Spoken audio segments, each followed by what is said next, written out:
day everyone, my name is Lina Farhana binti Muhammad Hairi, 8210607. I want you to think back to the last concert or beautiful sunset you witnessed. Did you see it with your eyes or through the glowing rectangle of your smartphone screen? We live in a world overflowing with digital trophies. Yet, as our galleries grow, our actual experiences are shrinking. So today, I want to show you why the very tools we use to save our lives might actually be the causing us to miss them, and this topic matters to all of us because our memories are shaped by what we pay attention to. If we are focused on collecting instead of experiencing, we may miss out on the moments that become our most valuable memories. As someone who has spent years watching how my friends, my family, my classmates, and even I default to documenting everything, I have become increasingly interested in how this habit affects our experiences.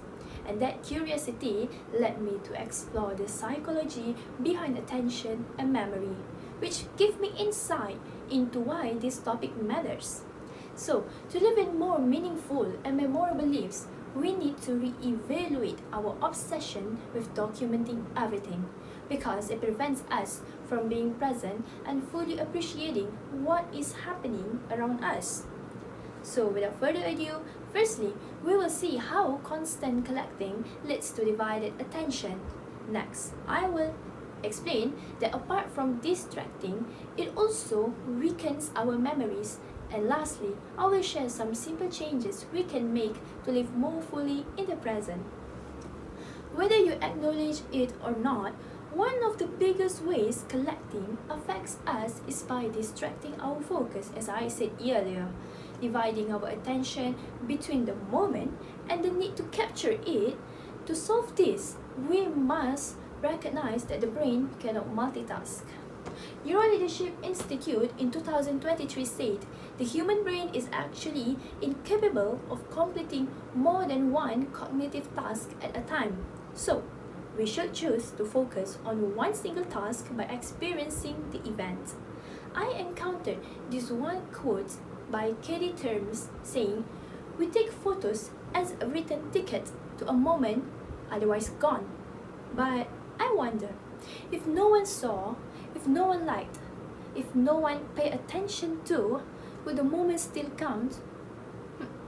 Thus, by dedicating our full attention to a single moment, we create stronger initial memories, which makes it significantly easier for the brain to recall those details later without needing a digital prompt. Apart from distracting, it also weakens our memories. A major issue with constant documenting is that it actually weakens our long-term memories and pulls us away from the people we are with. My suggestion is to prioritize observing with your eyes rather than a lens. Through a research that I have delved into, participants who merely observe objects remember them much better than those using digital media. Sometimes, I think the quietest moments, the ones we don't capture, don't buy, don't plan, are the only ones that actually belong to us. You might wondering, is it true? Or I'm just blabbering? What if I say this shift is a higher quality of memory, ensuring that the details of our most important relationships and moments are not lost to a photo-taking impairment effect? The less we are involved with digital devices, the stronger the relationship we build together. Most experiences shared with friends, family, or even strangers usually deepens relationships in the most profound ways imaginable.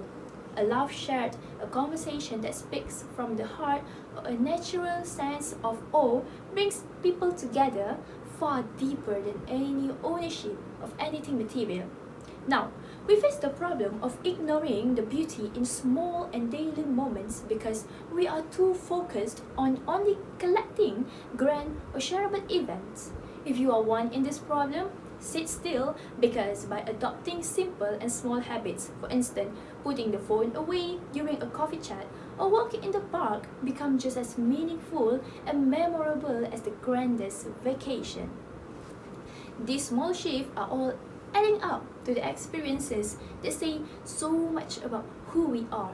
Capturing the moments in the photographs or even in journaling will preserve it, but it is absolutely necessary to engage with them fully. One may like in the moment as it develops and gives memories more depth and an extended lifespan. This is what we call the art of being present. To wrap up, constantly collecting moments can divide our attention and weakens our memories. Thus, I'm standing here today to challenge you to put down your phone, resist the urge to document everything and every moment, and fully immerse yourself in the experiences and people around you. The point of living and experiences is something sacred. It's about how we see the world, how we feel inside ourselves. Somewhere along the way, social media taught us that we have to show everything. We have to show what we feel, when in truth, we just need to feel it. This is what lived experiences gives you that data cannot, which is access to phenomenological texture of being a human. Not just what happened, but what it was like to be there when it happened. Unlike things, memories do not depreciate. They are not dusty, broken, or outdated and have to be replaced. They increase in value over time. Something meaningful, an honest conversation, an adventure, or a moment of awe is part of who we are. So, remember, life is not measured by the photos we take or the souvenirs we keep, but the moments we truly experience and the connections we share. Starting from now, choose presence over collection. Thank you for hearing me.